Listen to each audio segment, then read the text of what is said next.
Bonjour à tous et bienvenue dans cette nouvelle vidéo des paluches et des bouquins. Alors aujourd'hui un numéro assez particulier puisqu'il va s'agir de faits et documents avec le concours de Xavier Poussard. Bonjour Xavier, comment vas-tu? Salut Alexis, ça va? Et toi? Écoute, ça va très bien, même si c'est le boxon en ce moment. On est là, comme disaient les manifestants, et puis on lâchera rien, hein. Je vais faire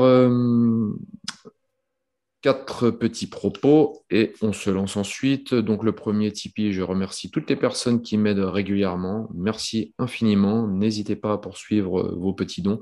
Ça me fait vraiment plaisir et ça soutient moralement. Faut pas croire, ce n'est pas l'appât du gain, mais vraiment, pour moi, ça se transforme en un soutien moral important et ça permet de continuer, ça me motive bien.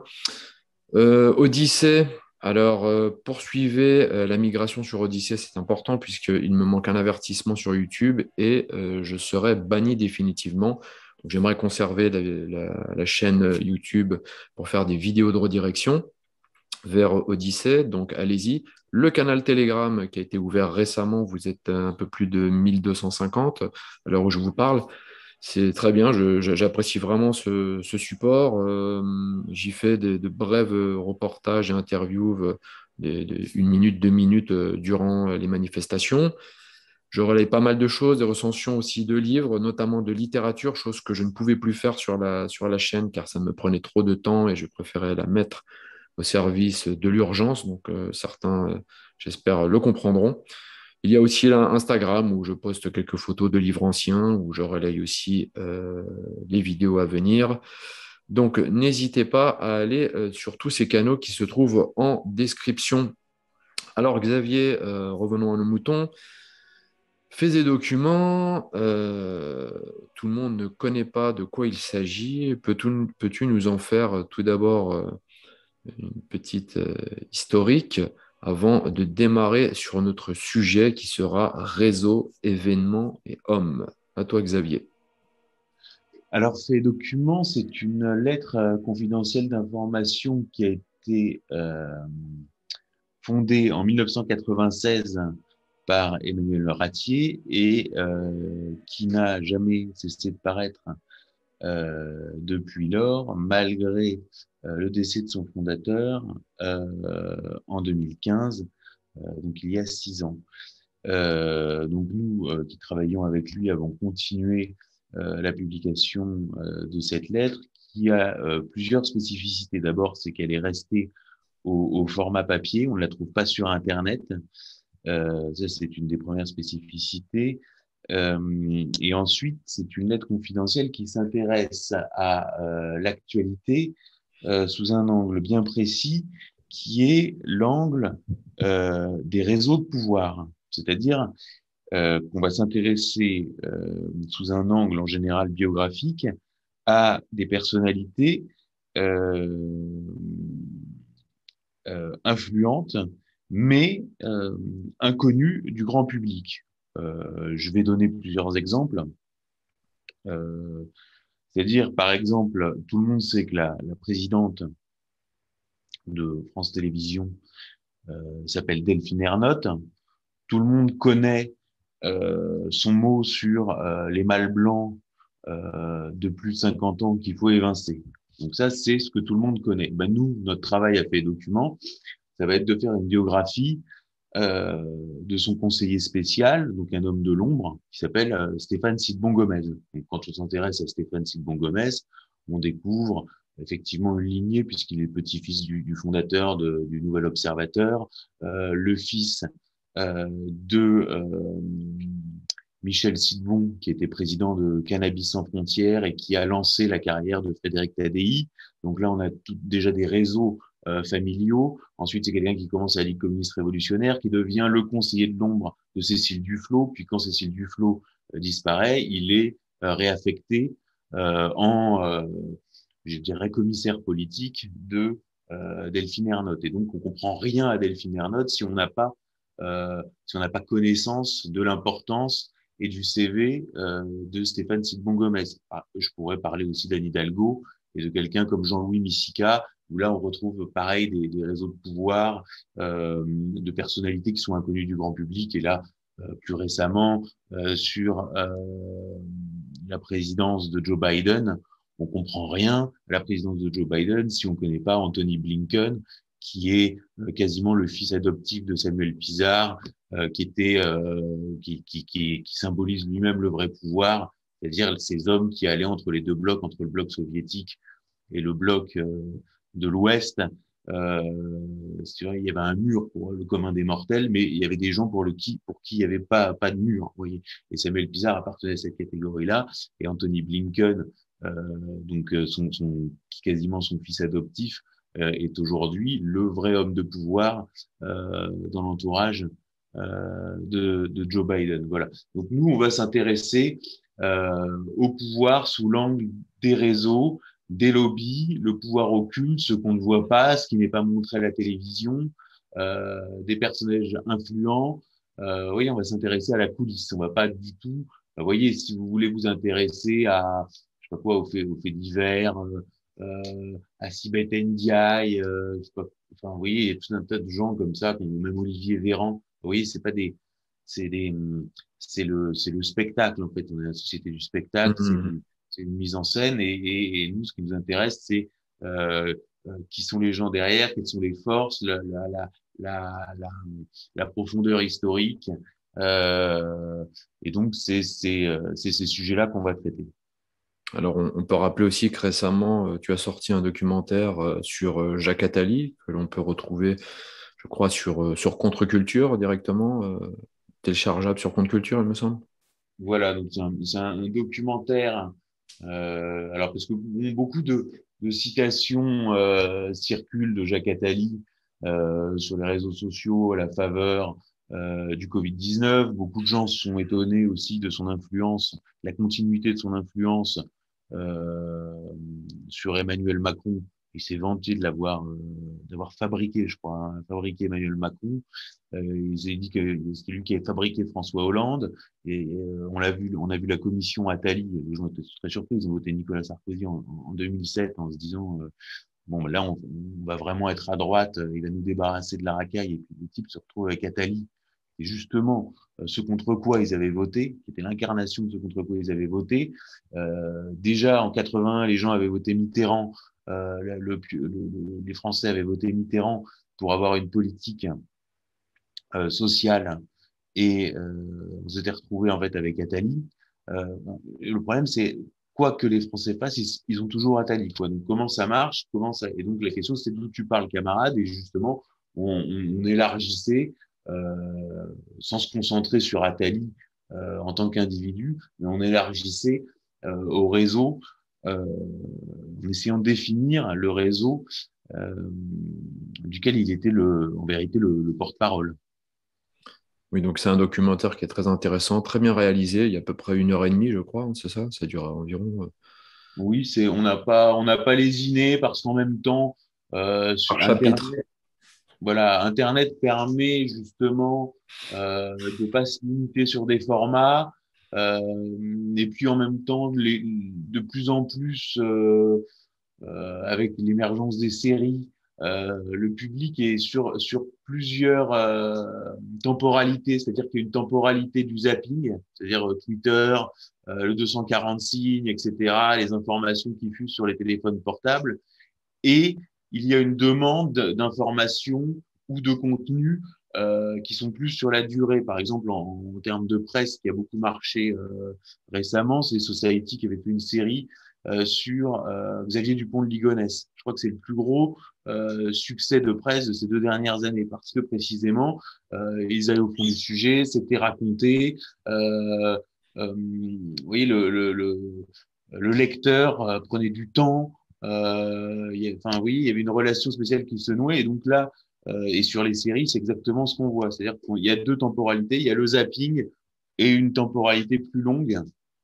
Il n'y a plus tellement de temporalité intermédiaire. Donc, ce documentaire sur Attali, qui effectivement peut paraître, enfin, fait 1h30, oui, 1h40, je crois. Il faut quand Ouais, même ouais. et c'est assez dense. Hein, on a essayé d'être sur une grosse densité d'informations. Beaucoup de gens nous ont dit qu'ils l'avaient revu 2 fois, voire Ouais, trois ouais, moi fois. je l'ai vu 2 fois. pour bien reprendre toutes les infos, on a essayé d'être assez, d'être assez complet, de raconter des choses qui n'avaient pas été racontées. On est toujours aussi dans une logique d'exclusivité. On a toujours cette logique-là aussi de l'exclusivité, euh, qui malgré tout est importante puisque ça sert à rien de raconter ce que tout le monde sait, quoi.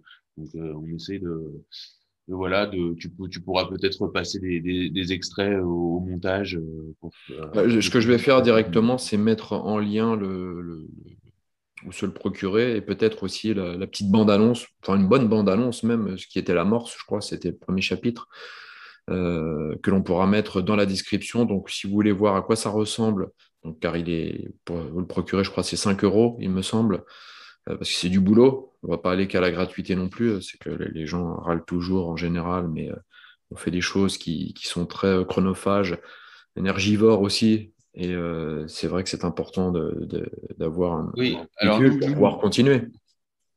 précisément, nous, à fait documents, on est payant. On est payant. Pourquoi? Parce que d'abord, c'est un travail à plein temps. Et oui, Euh, c'est un travail à plein temps qui nécessite un investissement qui est, je dirais, vraiment hors norme. On travaille quand même vraiment, vraiment, vraiment beaucoup. Euh, donc le produit est payant, c'est un vrai produit, et j'ajoute sur la gratuité qui est un véritable piège parce que tout le monde s'imagine aujourd'hui être informé parce qu'on a des notifications qui arrivent sur le téléphone, et en vérité, l'information se réduit comme peau de chagrin. Et quand c'est gratuit, c'est que c'est toi le produit, comme on dit. Et quand on se moque pas des gens, bah, c'est pas gratuit. Vous voyez, quand c'est gratuit, c'est que c'est un produit promotionnel. La vidéo que vous êtes en train de regarder, malgré tout, est un produit promotionnel. Hein, on va pas se mentir. Et voilà. Donc effectivement, le documentaire est payant. Fait le document, c'est payant. C'est ce qui nous garantit notre indépendance. C'est ce qui nous garantit qu'il n'y ait pas de publicité. C'est ce qui nous garantit d'avoir aussi des moyens pour enquêter. Et c'est ce qui garantit de pouvoir produire quelque chose de qualité. très bien. Oui, on est un peu dans la veine d'Henri Coston qui faisait un boulot d'archivage de dingue. À l'époque, c'est un petit peu la continuité de ce boulot-là. Voilà, bah, c'est Ceux qui essentiellement un connaissent. boulot d'archiviste, hein, qui est un boulot qui aujourd'hui paraît, c'est-à-dire quand on dit aux gens qu'on veut des archives, ils vous regardent, mais il y a Internet. Alors bon, il y a plusieurs choses sur Internet. Euh, enfin, d'abord, il y a des questions qui se posent sur le référencement. Ensuite, aujourd'hui, il y a une loi qui s'appelle la loi sur la protection des données qui permet de se faire nettoyer Internet. Alors évidemment, c'est pas le tout venant qui se fait nettoyer son Internet, hein, mais imaginez bien que des personnalités haut placées ont les moyens de faire jouer la loi sur la protection des données. Ensuite, c'est très compliqué avec le temps, puisque vous avez la question du référencement Google, qui est devenue une question éminemment politique, les questions de Wikipédia, qui est devenue une question aussi éminemment politique avec des enjeux éditoriaux énormes. Enfin, honnêtement, à chaque fois que je fais une enquête, mes meilleures informations, je les trouve de par mon travail Mhm. d'archiviste. Où et comment se le procurer, puis nous finirons là-dessus. Bah, on se procure sur abonnement sur faitdocuments.com ou à la librairie Vincent, donc qui est notre librairie partenaire qui a succédé à la librairie Facta, et la librairie Vincent qui se trouve 115 avenue de la Bourdonnais dans le 7e arrondissement de Paris, au métro École militaire. Voilà, c'est en face, c'est à côté Donc de là, l'école militaire. vous pouvez rencontrer Vincent, que tu connais, Très bien. euh, Salut, salut Vincent. voilà, avec qui vous pouvez échanger, euh, qui vend des livres anciens, des livres neufs, Mm. et qui vous donnera toutes les informations sur Faits et Documents. Voilà, et puis il y a souvent des dédicaces aussi d'auteurs, qu'on voit souvent, Lucien Cerise, Youssef Indy, euh, Pierre Hillard et j'en passe. Il y en a vraiment beaucoup et c'est vraiment agréable. Et puis ça Voilà, permet aux gens aussi de se connaître. c'est un lieu d'échange qui Mm. permet de se rencontrer, de pas être que dans le virtuel, et et de voilà et précisément de nouer des liens. Aussi, si vous avez des informations à transmettre que vous avez glanées dans le cadre de votre travail ou autre, et que vous ne souhaitez pas pour des raisons X ou Y passer par les télécommunications, que ce soit mail ou téléphone, eh bien, vous pouvez vous rendre à la librairie Vincent et transmettre vos informations à Vincent. Donc, n'hésitez pas. Voilà, tout sera en lien dans la description en dessous de la vidéo. Cliquez sur le petit bouton plus, ça va dérouler la description et il n'y a plus qu'à cliquer sur les liens et prendre les informations. Alors, on va attaquer notre sujet. Donc, le sujet est assez mystérieux puisqu'on l'a nommé réseau, événement et homme. Alors, réseau, bien sûr, on va parler on va entamer avec la fameuse affaire Epstein, ça se prononce comme ça, d'autres disent Epstein. Donc on la prononce Epstein. C'est toute une histoire de, dirions-nous, de raquette, si l'on peut dire, d'une opération hautement stratégique donc, qui est menée par Ghislaine, je ne sais pas comment on dit Ghislaine, hein, je crois. Maxwell et Jeffrey Epstein, ces 25 dernières années. Donc il y a une grosse affaire de pédophilie qui, qui, on pourrait dire, un point central à autre chose, mais je vais laisser parler Xavier sur le sujet, c'est lui Alors, qui maîtrise la chose. pour détailler le titre de notre émission, qui est le réseau, l'événement et l'homme. Voilà, plus au singulier. Voilà, qui est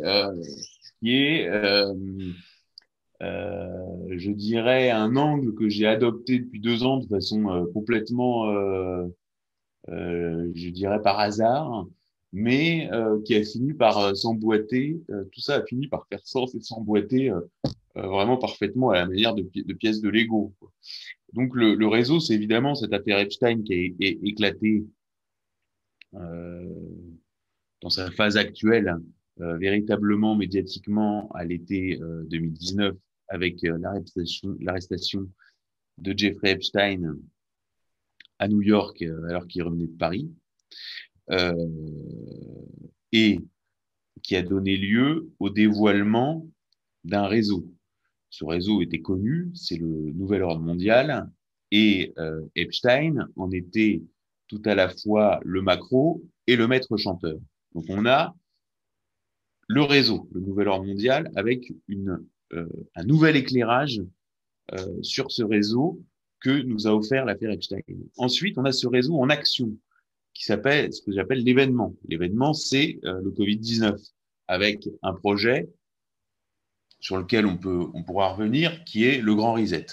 Donc, le réseau, l'événement et maintenant l'homme, qui est l'ultime incarnation de ce réseau, qui est l'hologramme, lui-même l'a dit, l'hologramme de ce réseau, et qui est notre président, dont on voit qu'il est le fer de lance sur ce qui est Grand Reset et ce qui est Covid-19, qui est Emmanuel Macron.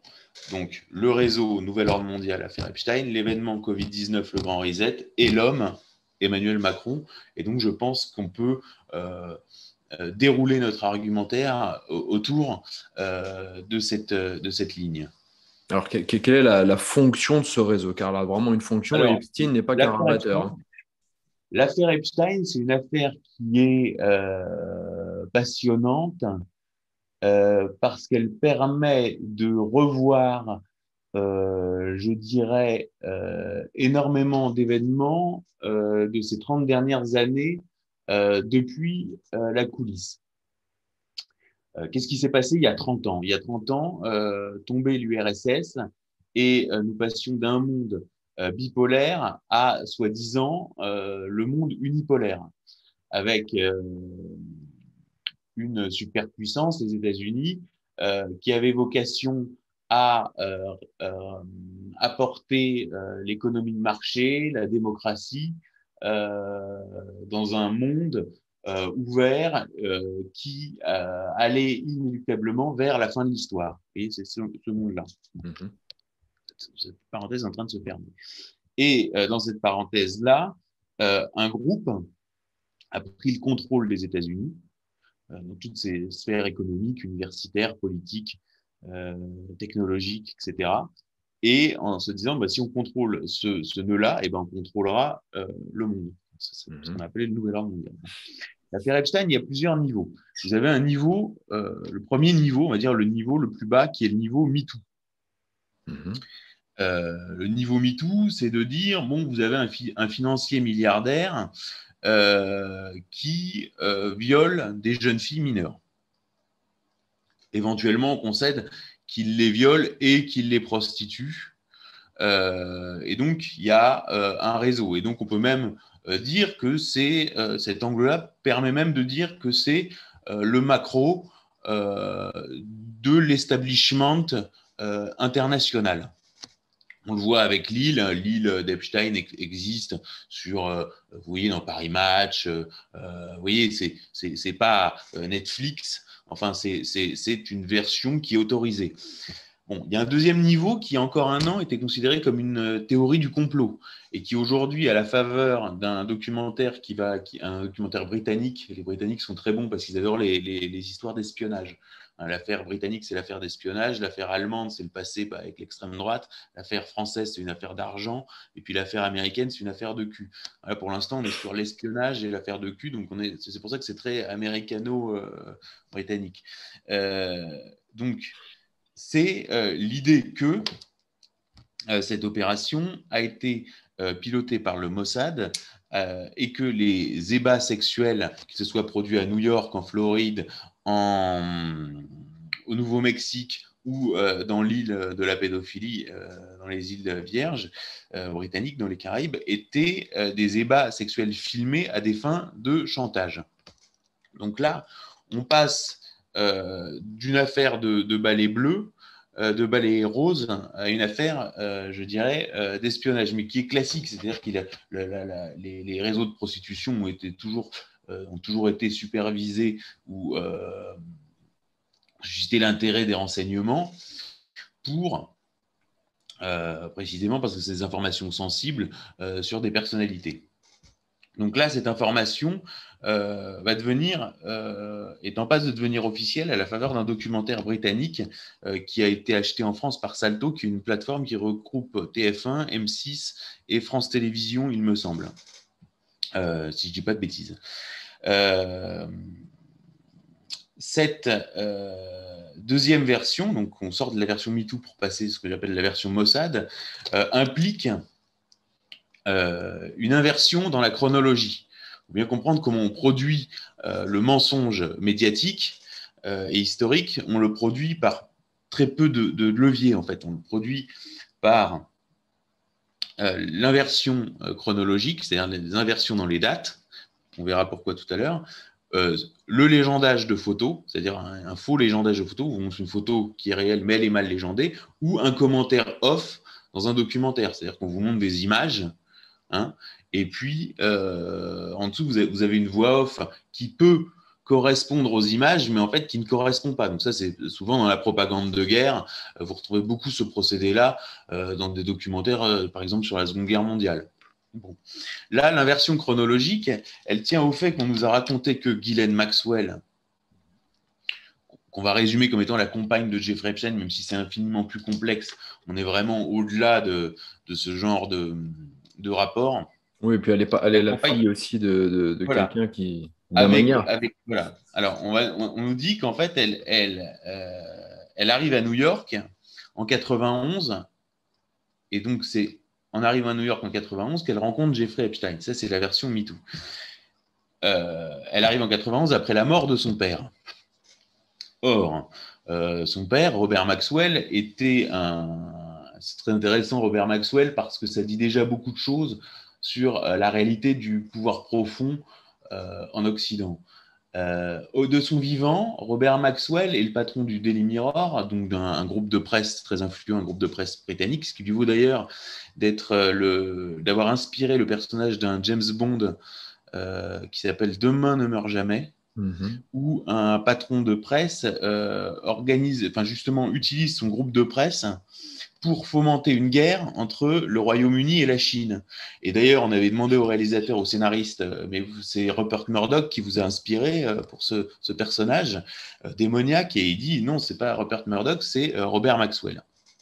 Ça, c'était sa première casquette, donc patron de presse. Et puis, sa deuxième casquette, il était le grand Manitou des publications scientifiques qu'on a vues, qui ont été mises en lumière à la faveur du Covid-19, et notamment The Lancet, avec un intérêt qui est le contrôle précisément de l'information scientifique. Si vous êtes propriétaire du plus gros groupe d'informations scientifiques au monde, vous contrôlez l'information scientifique. Ça, c'est un intérêt. Puis économiquement, avec un modèle économique qui est typique des réseaux qu'incarne Robert Maxwell, qui est un modèle économique avantageux, puisqu'en fait, les laboratoires ou les centres de recherche sont obligés d'être abonnés aux revues scientifiques et sont obligés de payer pour publier dans les mêmes revues scientifiques. Donc, si vous voulez, c'est un modèle économique où vous avez le contrôle et où vous touchez au debout de la chaîne, ce qu'on appelle du racket. Vous voyez, donc là, vous avez le personnage de Robert Maxwell. Ça, c'est sa version officielle de son vivant. De son vivant, des bruits courts comme quoi il sera un agent double MI6 KGB. Il meurt sur son bateau au large dans l'Atlantique. Il meurt sur son bateau dans des circonstances extrêmement troubles. Son corps va être enterré. Là, il est enterré en Israël devant l'intégralité de la classe politique israélienne, tous les anciens premiers ministres, tous les chefs des services secrets israéliens, tout l'establishment israélien est là. Et là, le premier ministre de l'époque, il me semble, c'est Shamir, dit Robert Maxwell a fait plus pour Israël que nous tous réunis et plus qu'on ne peut le dévoiler aujourd'hui. Donc là, c'est quand même la stupeur. C'est-à-dire que là, on ne comprend plus qui est ce personnage. Il va sortir un livre écrit par Gordon Thomas, Robert Maxwell Super Spy, de mémoire, qui va raconter précisément son vrai rôle et le fait qu'il était un super agent du Mossad. Et va témoigner dans ce livre un ancien agent du Mossad qui s'appelle Aryeh Ben Menaché et qui, lui, quand va ressortir l'affaire Epstein, va raconter que Ghislaine Maxwell n'a pas du tout rencontré Epstein à New York en 91, mais qu'en fait, leur duo a été formé par le père dès le milieu des années 80 lors de l'affaire Iran-Contra, qui est une affaire de trafic d'armes international pendant la guerre Iran-Irak avec les États-Unis, enfin une affaire assez complexe. C'est-à-dire on est dans le grand jeu. D'ailleurs, je précise qu'au moment d'Iran-Contra, les deux interlocuteurs des Américains étaient Rouhani et Zarif, qui sont les deux hommes forts de l'Iran actuel. Vous voyez, donc tout est infiniment complexe. Mais, pour rester sur l'affaire Epstein, Ben Menaché dit bien que le binôme Jeffrey Epstein, Ghislaine Maxwell, donc a été formé sous l'égide du père au sein du Haman, qui est le renseignement militaire israélien. Ensuite, lors des perquisitions, notamment à New York, chez Jeffrey Epstein en 2019, on récupère, et puis avant les perquisitions qui se sont déroulées précédemment à Palm Beach, on découvre tout un arsenal qui permet de filmer ces rapports sexuels et de tels dispositifs ont été rapportés quant à l'île. Voilà. Donc là, on est sur une opération qui déjà interroge. Sur l'affaire Epstein, on a ensuite un troisième niveau qui répond à une question qui est hautement sensible, qui est comment finance-t-on le train de vie d'Epstein? Est-ce que le Mossad avait les moyens de financer le train de vie d'Epstein, c'est-à-dire sa légende de financier milliardaire?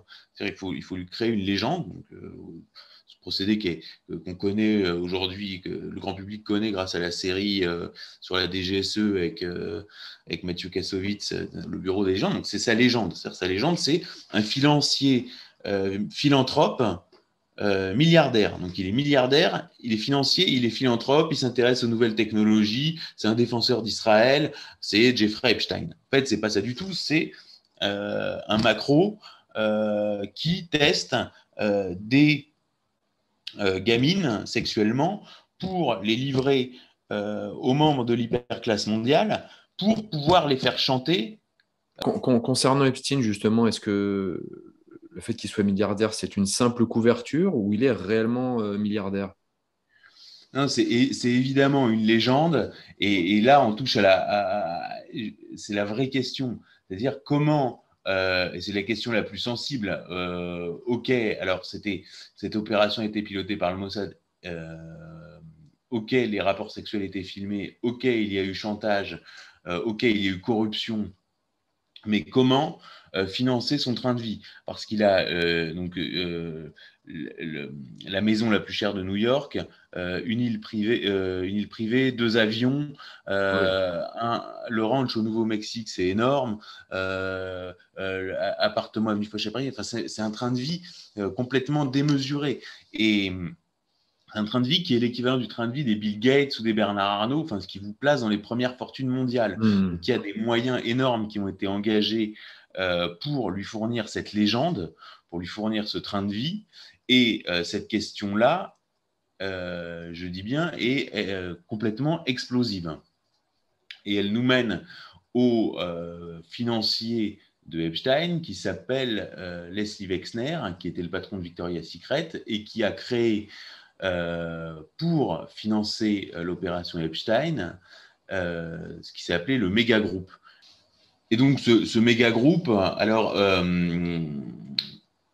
vient d'être ce troisième étage de la fusée Epstein, donc après l'étage MeToo, l'étage Mossad et voilà, donc ce troisième étage qui est l'étage du méga groupe Mhm. vient d'être officialisé.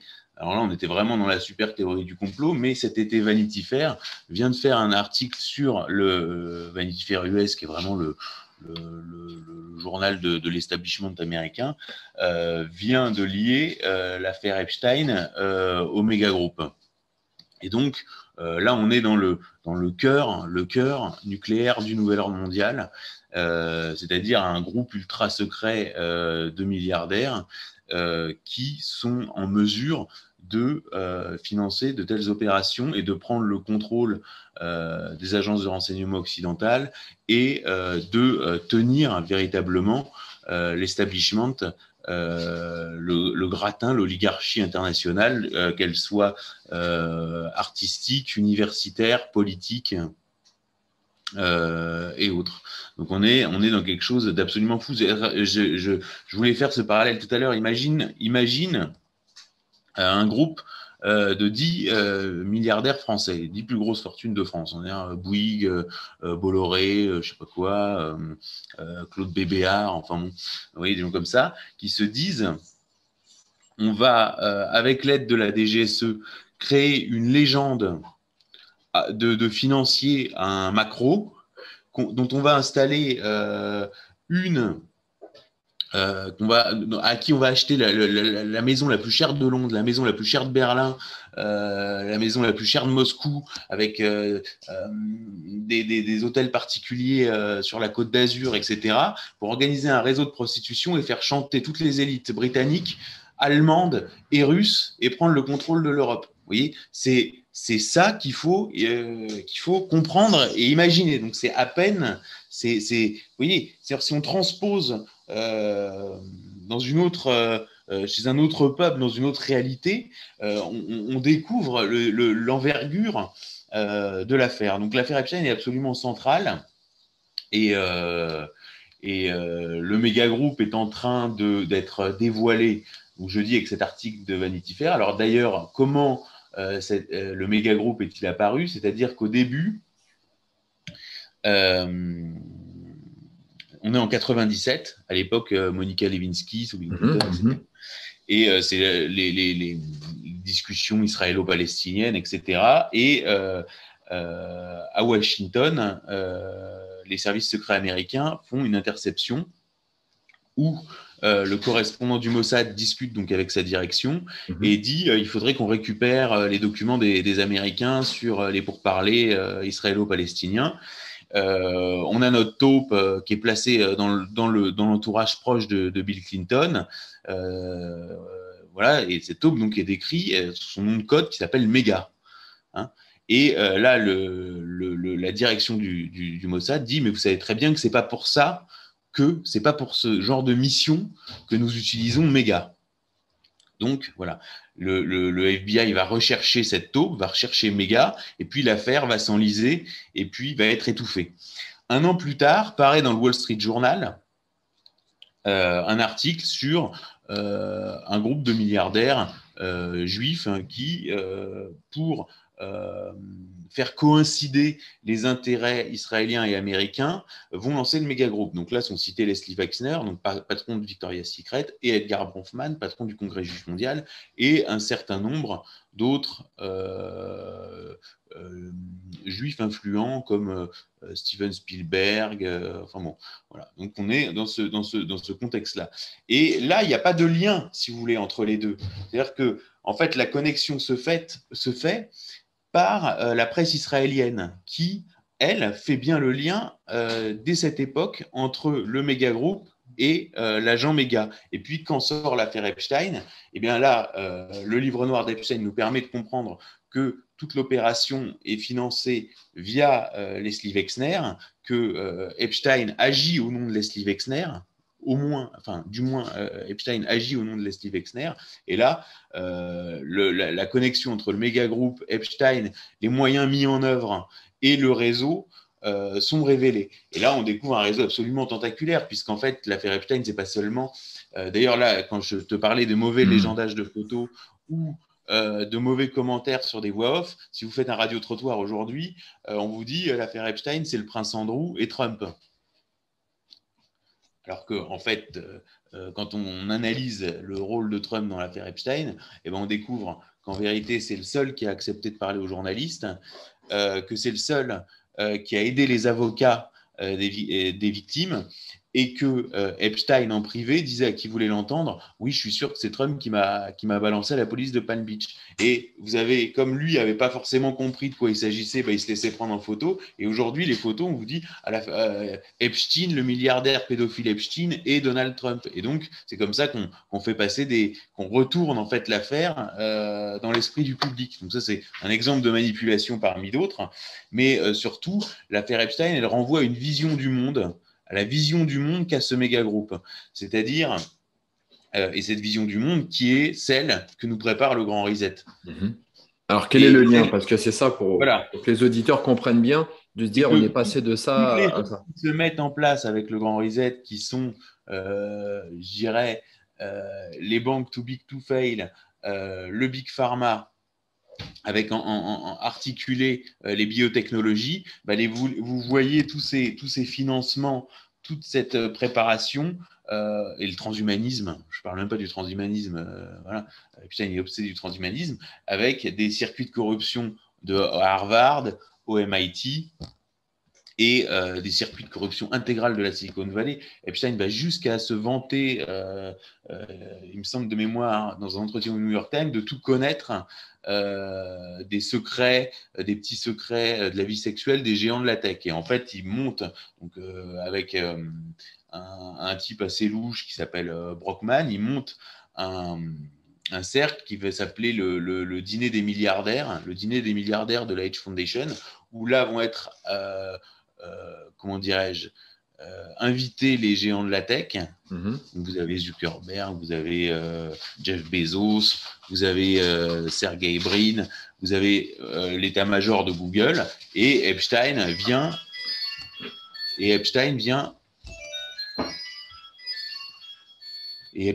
avec ses Lolitas pour tamponner ces géants de la tech. Donc, vous voyez, vous avez puis tous les investissements dans les biotechnologies, les circuits de corruption d'Harvard, les circuits de corruption du MIT. Donc, vous avez une vraie vision du monde. Ça dépasse simplement faire chanter Clinton sur les accords israélo-palestiniens. Vous voyez, ça dépasse vraiment.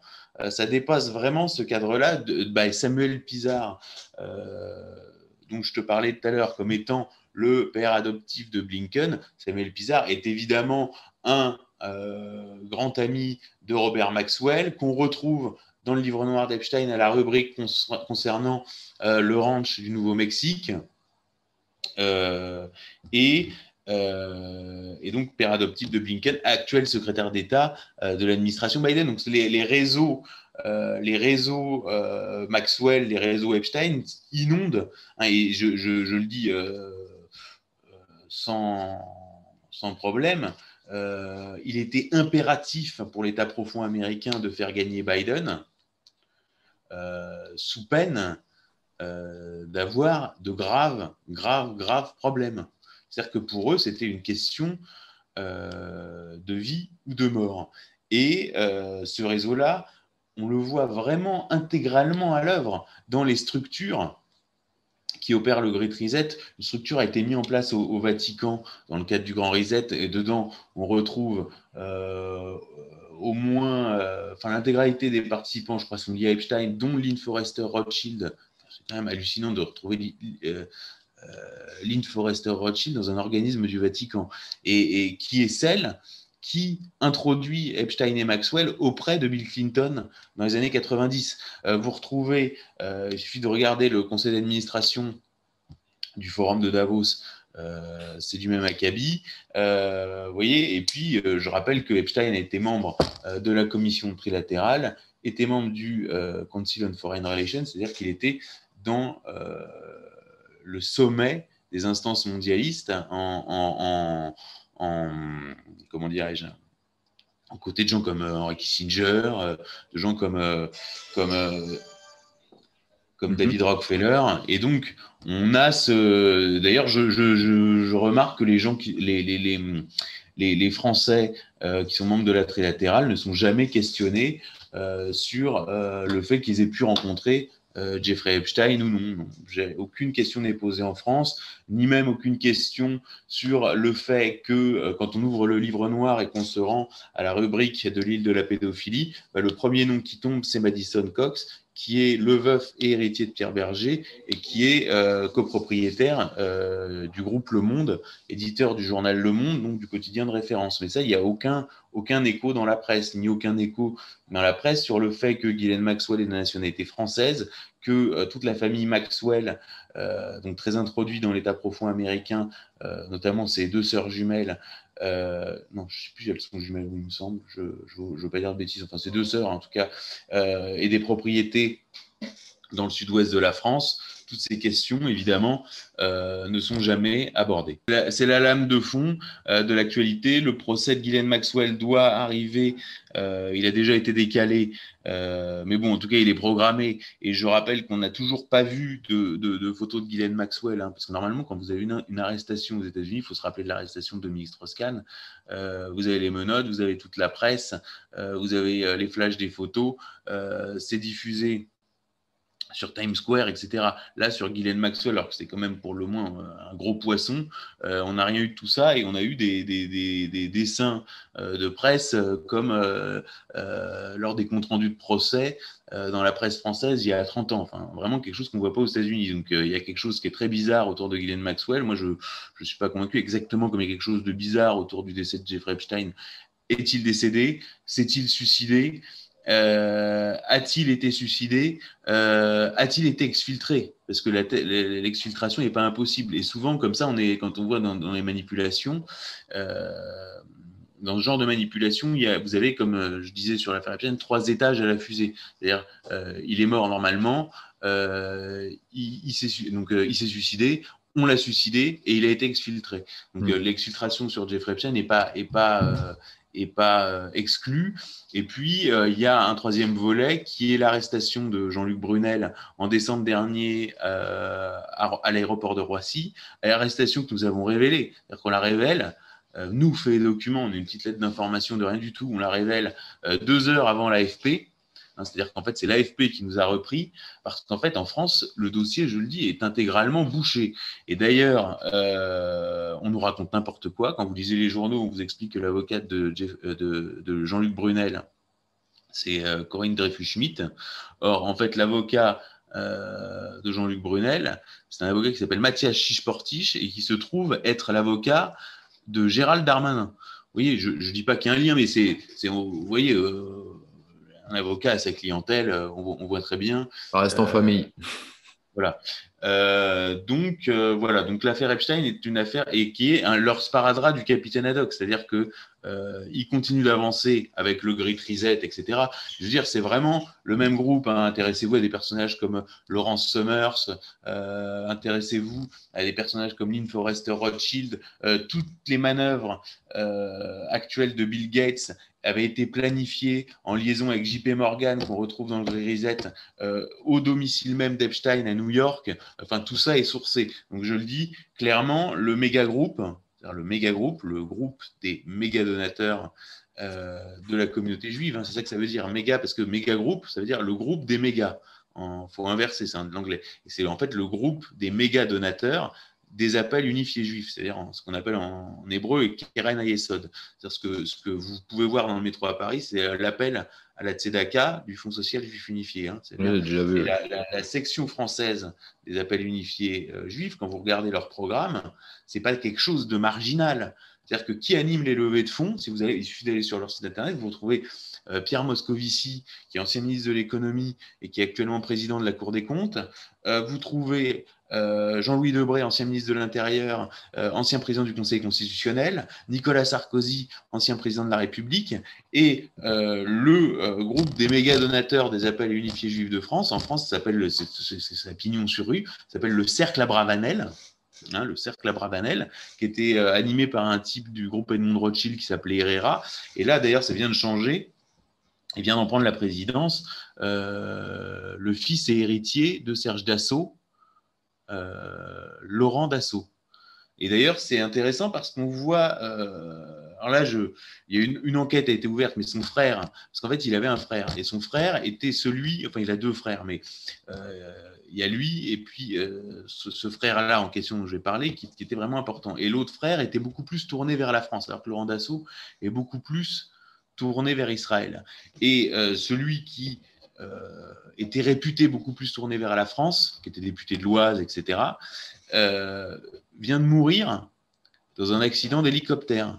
Un accident d'hélicoptère, comme ça. Bon, je dis rien de plus, une enquête est quand même en cours. Hein. C'est pas dit que ce soit accidentel. Mais je trouve bizarre d'un point de vue chronologique, quand on regarde la chronologie simplement, de voir qu'un des frères d'assaut, celui qui est le plus tourné vers la France, meurt dans un accident d'hélicoptère, et que 2 mois après, celui qui est le plus tourné vers Israël prend la tête du cercle Abravanel, qui est la section française, si j'ose dire, du méga groupe. Alors, sur le lien entre le méga groupe, alors le cercle Abravanel, devant lequel Patrick Cron, ancien PDG d'Alstom, s'est vanté de la vente d'Alstom à General Electric alors qu'il était patron d'Alstom. C'est là qu'on va en arriver à l'homme. Autorisé par Macron. Sur le méga groupe, qui est en fait l'arrière-cuisine peu présentable du Congrès juif mondial. On le voit à travers Edgar Bronfman, voilà. On voit aussi à travers le faux passeport autrichien de Jeffrey Epstein qui lui avait été fourni par Ronald Lauder, actuel président du Congrès juif mondial. Et Congrès juif mondial, dont je signale que le président du conseil d'administration est David de Rothschild, à propos duquel Emmanuel Macron a déclaré au journaliste Marc Andevelde, tout ça est sourcé, David, je suis sa couverture, je suis son edge. Vous voyez ? Et donc là, vous arrivez au vrai parrain d'Emmanuel Macron. Au vrai parrain, pas Jean-Pierre Jouyet ou des types secondaires, les vrais parrains. Par exemple, il y a des liens énormes avec Michael Bloomberg. On voit que qui a racheté les avoirs de Leslie Wexner après le déclenchement de l'affaire Epstein ? Qui a racheté en catimini et en catastrophe L. Brandt, la société de Leslie Wexner, le parrain d'Epstein? Michael Bloomberg, ancien maire de New York, grand ami de la planète, qui était à la manœuvre avec Bill Gates et le forum de Davos sur l'organisation d'Event 201. Vous voyez, c'est toute cette... Alors, par le biais d'une philanthropie, évidemment, parce que tout passe par la philanthropie aux États-Unis, et toujours par le biais philanthropique. Vous retrouvez Bloomberg, je veux dire, Bloomberg vient à Paris défendre la candidature de Macron, il me semble, en mars 2017. Vous voyez, c'est tous ces réseaux-là qu'il faut avoir en tête avec le personnage, donc l'homme. On a abordé le réseau, l'événement Covid-19, le Grand Reset, sur lequel j'ai donc l'affaire Epstein, j'ai consacré 11 numéros avec les biographies détaillées de Jean-Luc Brunel, de Jeffrey Epstein, de Ghislaine Maxwell, de Robert Maxwell, de toute la famille Maxwell, de tous leurs liens avec la France. J'ai été le seul à enquêter là-dessus. Ensuite, des portraits de Leslie Wexner et tout un dossier sur le méga groupe pour que bien vous compreniez la structure, parce qu'on appelle l'état profond, le nouvel ordre mondial. Beaucoup de gens parlent de ça sans vraiment mettre de visage, hein, et de biographie et de parcours derrière ces individus. Or, ces individus existent. Hein, c'est pas, c'est la phrase de Hollande, mon adversaire, il n'a pas de nom, il n'a pas de visage, c'est le monde de la finance. Et puis derrière, il te prend Emmanuel Macron comme principal conseiller. Tu vois, donc ça c'est des conneries. L'adversaire, il a un nom, il a un visage, il a une adresse même, tu vois, si on va plus loin. Enfin voilà. Et donc, l'événement Covid-19, le grand reset auquel j'ai consacré 8 numéros, qui est la question d'abord de la pandémie. D'abord, pourquoi il est interdit de prescrire pour les médecins des médicaments, évidemment pour des raisons économiques, avec ça renvoie au lobbying, ce qu'on appelle le Big Pharma. Pourquoi un type comme Raoult va être discrédité alors que tout son IHU a été construit à partir des années Sarkozy pour précisément que la France puisse parer à une pandémie. C'est-à-dire que Raoult est programmé depuis 20 ans pour être le type qui va gérer l'urgence en France en cas de pandémie, et qui à ce titre est un des pontes scientifiques français les plus connus. Comment ce type est traité en marginal. Donc on traite toutes ces questions-là, et puis toute la question qui est la question chronologique dont je te parlais tout à l'heure, la question chronologique qui est que c'est pas un complot, c'est juste qu'il faut pas prendre le Covid à partir du début du Covid, c'est-à-dire mars 2020, il faut prendre tout ce qu'il y avait avant. Et là, tu tombes sur les rapports de la Fondation Rockefeller qui t'indiquent comment ça va fonctionner en cas de pandémie, qui sont des rapports qui te racontent 10 ans avant ce qu'on a vécu. Il y a les ventes 201, qui est très connu, avec Bill Gates, John Hopkins, Bloomberg et le forum de Davos. Il y a tout un tas de brevets qui existent. Il y a des énormes problèmes avec l'Institut Pasteur. Le laboratoire de Wuhan, c'est pareil, le laboratoire de Wuhan, il y a un an, c'était une théorie du complot. Aujourd'hui, c'est un fait admis. Hein, avec le couple Lévy-Buzyn, tout le monde a identifié ça en vérité. Hein. Tout le monde a identifié ça. Donc nous, on a refait une vraie chronologie, en fait. On a fait une vraie chronologie du Covid-19 à travers les acteurs, à travers les réseaux, les individus, comment tout ça a été pensé dès 2003 au sein de l'administration Bush post-11 septembre, quand on parlait des attaques biologiques, etc. Enfin, et dans un contexte qui est le contexte de la montée en puissance de la Chine et de la chute inéluctable de l'Empire américain, empire dont je t'ai expliqué qu'en avait pris le contrôle précisément ce méga groupe par l'intermédiaire de cette opération de chantage géante qui est l'opération Epstein. Et d'ailleurs, je précise que quand on regarde les 10 dernières années en France, j'irais même plus à partir de l'élection de Nicolas Sarkozy, avec des décisions en matière de politique étrangère complètement incompréhensibles. Et quand on sait que Epstein a passé de plus en plus de temps en France, alors cette partie de l'affaire Epstein est mal documentée parce que le livre noir d'Epstein date de 2004. Alors c'est à partir de sa sortie de prison qu'il va passer, il achète Avenue Foch en 2001, et il va passer de plus en plus de temps en France, donc après sa condamnation. Et donc Jack Lang a déjà reconnu, des liens avec Jack Lang sont déjà officiels, si vous voulez, mais c'est la partie immergée de l'iceberg. Et je précise que Epstein, en mars 2019, mars, avril, mai, juin, c'est-à-dire juillet, donc 4 mois avant son arrestation à New York et 5 mois avant son décès, Jeffrey Epstein trônait au milieu du Petit Paris, à la fête d'anniversaire des 30 ans de la pyramide du Louvre. Donc, il y avait une fête organisée au Louvre avec toutes les huiles, comme on dit. Hein, et Epstein trônait donc au milieu de tout le monde. Donc, c'est-à-dire que tout le monde connaissait Epstein. C'est pas la question, c'est pas qui connaissait Epstein. La question, c'est qui ne le connaissait pas. Or, si vous faites un radio-trottoir, personne ne connaissait Epstein. Donc là, vous avez bien la différence entre les coulisses et ce que perçoit. Enfin, je veux dire, Balzac a tout dit là-dessus. Hein. Vous voyez, le spectacle, exactement. Et la coulisse, c'est Epstein, et Epstein qui mène à ceux qui tirent les ficelles. Et la France a pris des décisions en matière notamment de politique étrangère à partir de Nicolas Sarkozy. Bon, la guerre en Libye est un exemple absolument typique. Puis ensuite, Hollande, il faut quand même se rappeler que 2 ans après la Libye, Hollande est celui qui propose l'intervention militaire en Syrie en 2013, intervention militaire pour destituer Bachar, Mhm. intervention militaire que refuse l'administration Obama. Vous voyez. Et donc là, vous avez typiquement des décisions de politique étrangère qui ont été prises, je dirais, sous l'influence de mégagroupes, 10 ans avant aux États-Unis, dont on parle aujourd'hui comme des désastres, évidemment, l'Afghanistan, l'Irak, etc. Donc, je pense qu'il faut encore raconter l'histoire de Jeffrey Epstein en France est encore largement à raconter. Je pense que c'est d'ailleurs pour ça que toutes les victimes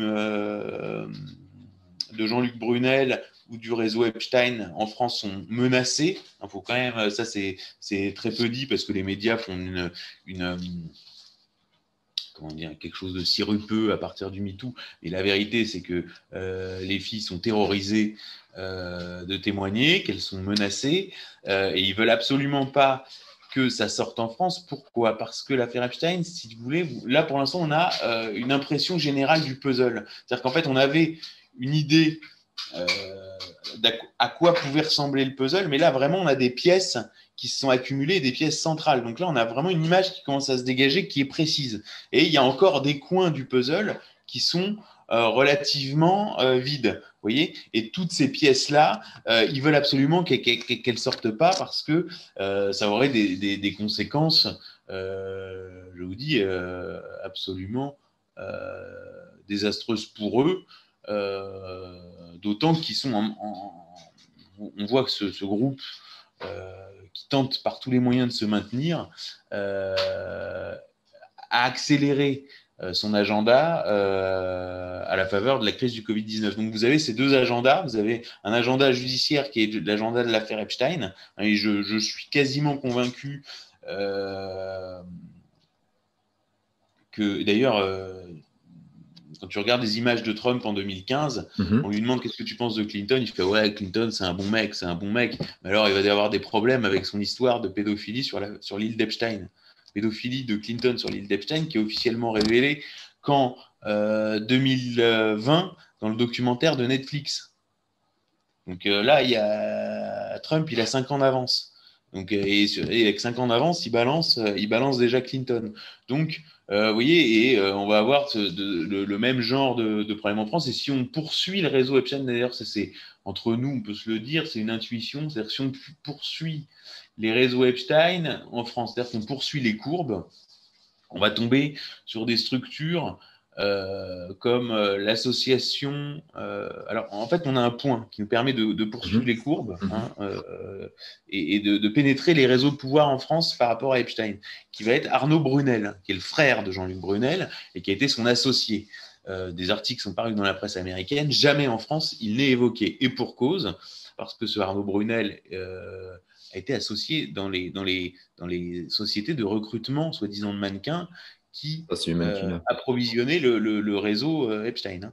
Euh, ce Arnaud Brunel est membre de l'association des Amis de Chantilly. Donc là, vous tombez dans tout comment dirais-je, espèce de microclimat social qui tourne autour de Chantilly, qui est les courses, la GACAN, vous retrouvez tous les réseaux Verse autour des levées de fonds. Enfin, vous avez beaucoup de gens, voilà, beaucoup d'argent, etc.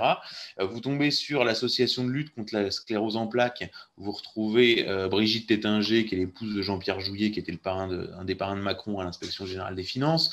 Vous tombez sur des réseaux comme l'Institut du cerveau, de la moelle épinière, où vous voyez comme ça des listes, et c'est très epsteinien, c'est-à-dire avec de la philanthropie, etc. Vous tombez sur des réseaux comme le Club des 100, vous tombez sur ce genre de réseau. Euh, alors, bon, je suis dans du conditionnel, hein, évidemment, mais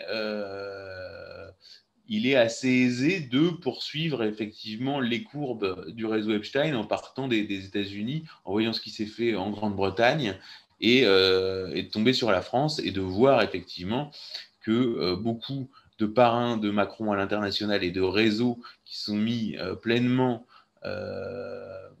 derrière la candidature Macron et qui l'ont portée sont les réseaux qui avaient monté et participé à l'opération Epstein.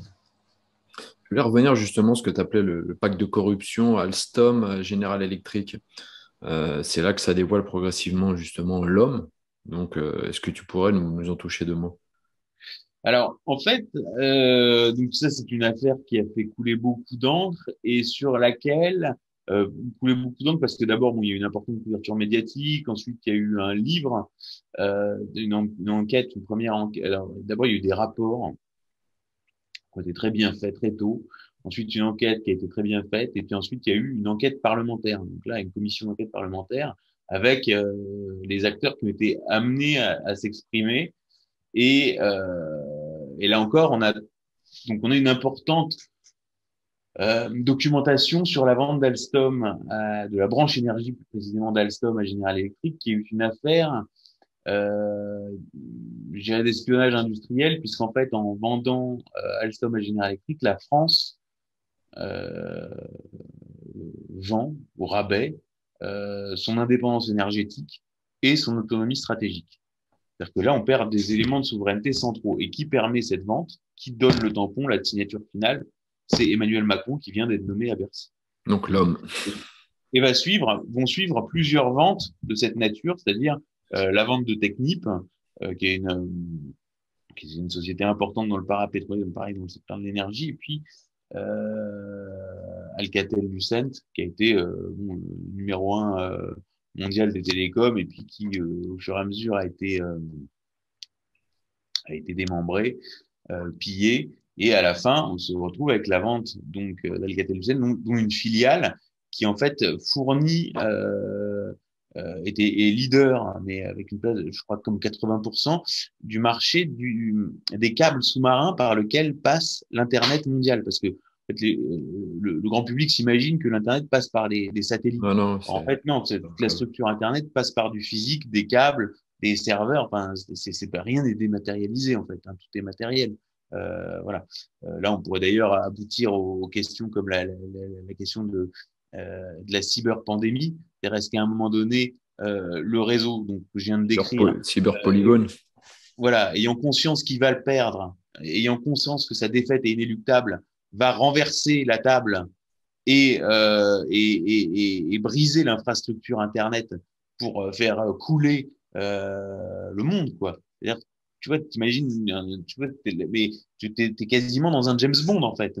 Mais je te jure qu'en bossant sur l'affaire Epstein, avant de bosser sur l'affaire Epstein, je me disais, bon, James Bond, c'est un truc un peu fantaisiste, si tu veux. Et en bossant, je me suis dit, en fait, ils sont vachement en dessous de la réalité, tu vois. Et donc là, t'es là, donc tu peux imaginer un groupe de vieux milliardaires fous, si tu veux, qui s'imaginent qu'ils vont contrôler tout le monde en faisant chanter machin et qu'ils peuvent appuyer sur n'importe quel bouton, comme tu sais dans les dessins de Kong, tu sais, pour diriger le monde comme ça, et puis qui découvrent que leur défaite en fait est inéluctable, parce que tu as plusieurs facteurs qui s'ajoutent et qui au bout d'un moment décident de renverser la table, tu vois, et de débrancher l'internet mondial, tu vois, la cyberpandémie.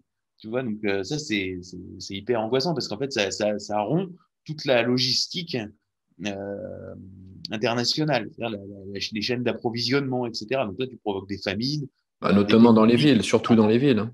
Voilà, c'est ça, donc le chaos, quoi. C'est-à-dire Le le chaos, vrai guerre chaos. civile ensuite, les gens Et, se pillent.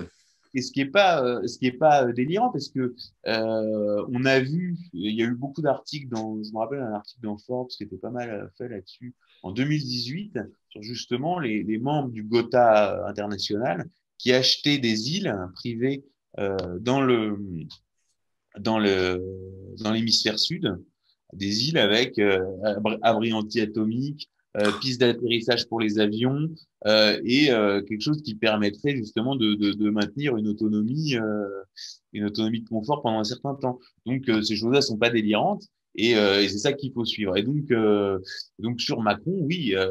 Donc ça c'était alors comme je voulais écrire sur Emmanuel Macron parce qu'on voit bien que c'est celui qui a été choisi par cette organisation pour être son fer de lance, son hologramme, hein. Bayrou l'a dit, même lui l'a dit, ouais, c'est l'hologramme de ce réseau-là.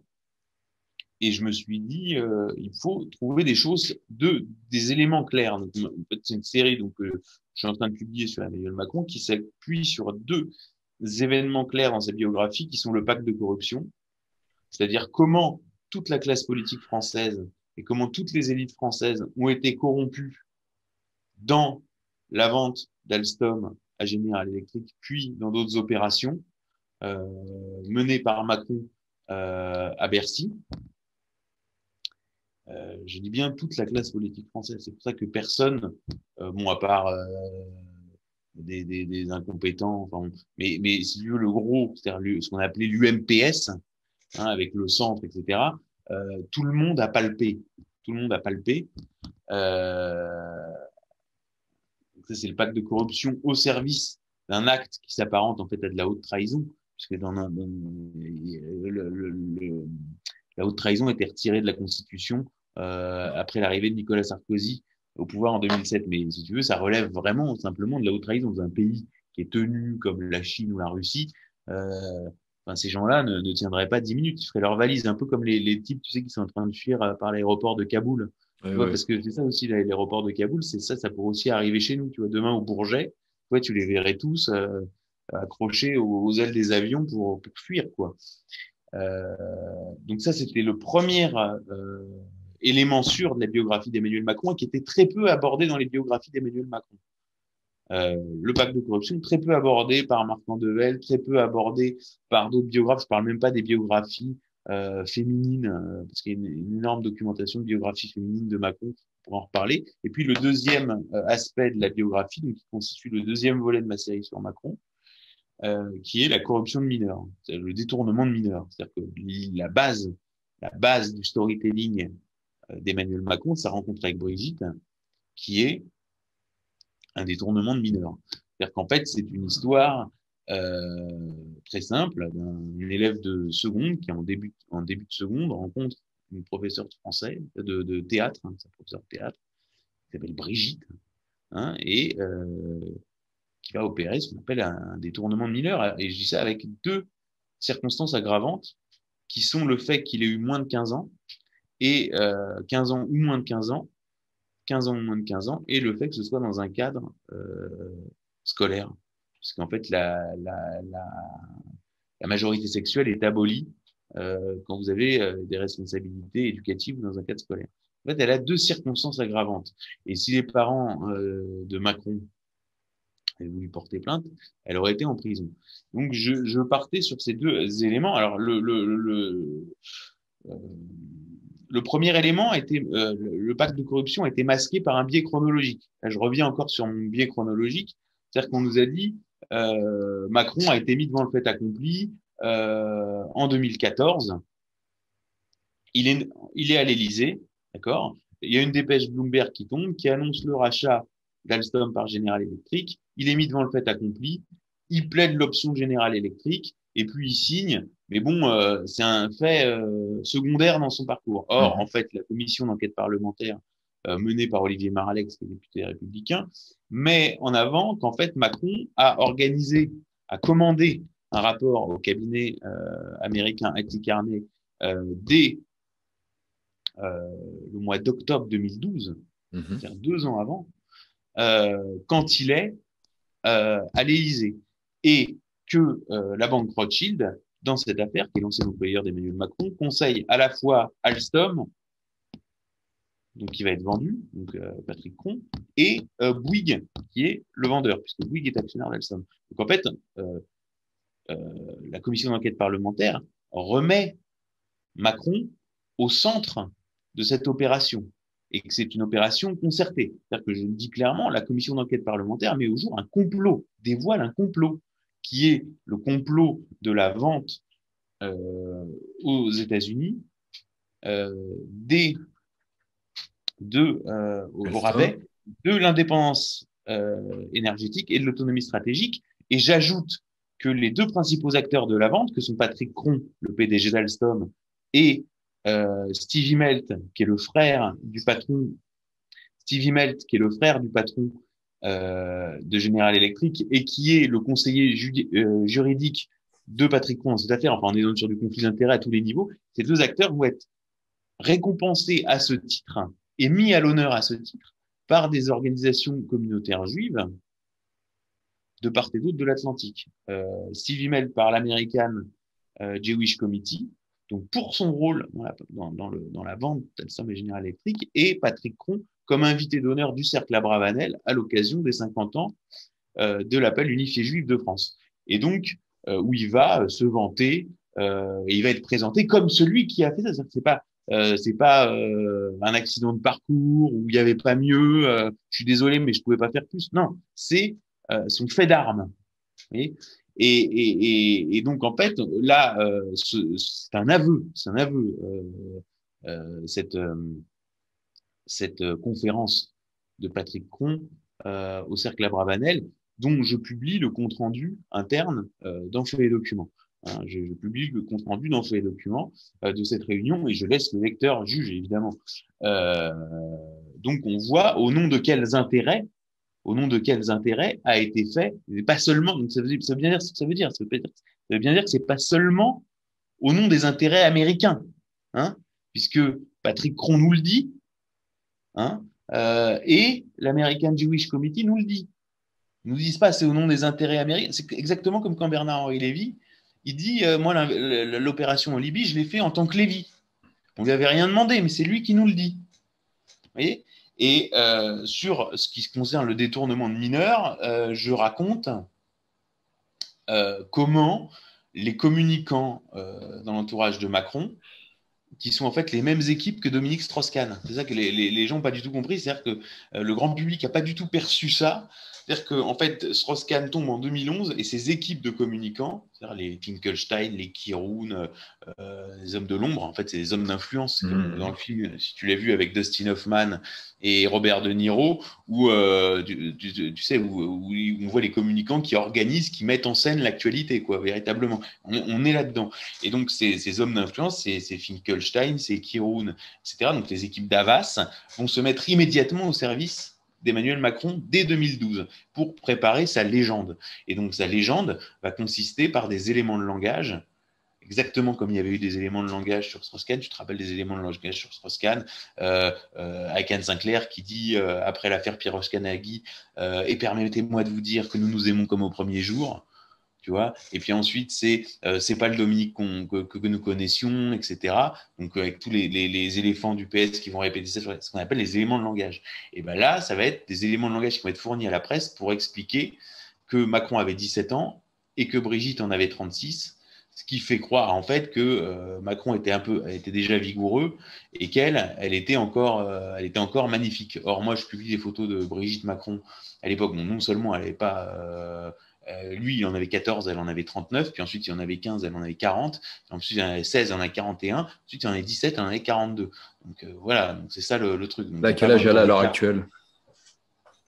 Si elle est née en 53, ce dont je doute d'ailleurs, mais bon, ça c'est encore, je veux pas aller trop loin sur ce sujet-là. Elle est née 39, en c'est ça? 53, elle est née en avril 53. Donc je te laisse faire 59, le je calcul. crois. Rapidement, Voilà. 59 ans. Ouais. Mais on a menti sur son âge. Par exemple, quand elle avait, pendant la campagne présidentielle, elle a 62 ans.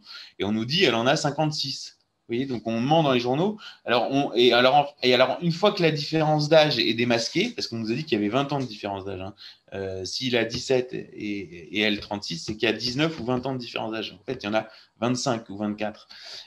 Et donc, en fait, on a menti. Puis après, on a dit, ah, mais ce qui vous scandalise, c'est la différence d'âge. C'est qu'un homme jeune soit avec une femme plus âgée, mais vous êtes misogyne. Non, c'est pas ça qui nous scandalise. Ce qui nous scandalise, c'est qu'il a 14 ans. C'est que comment on appelle ça? C'est Frédéric Mitterrand, au-dessus de 14 ans, c'est dégueulasse.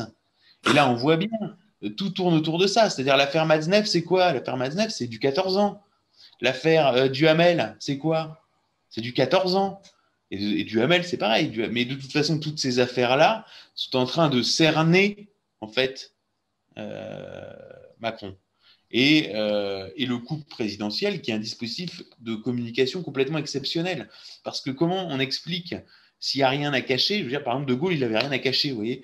Il n'y avait pas de dispositif de communication complètement incroyable. Là, il y a les équipes de Strauss-Kahn, plus les équipes de Sarkozy, plus les équipes de Xavier Niel. Enfin, si vous voulez, il y a un dispositif de communication qui est tout bonnement hallucinant.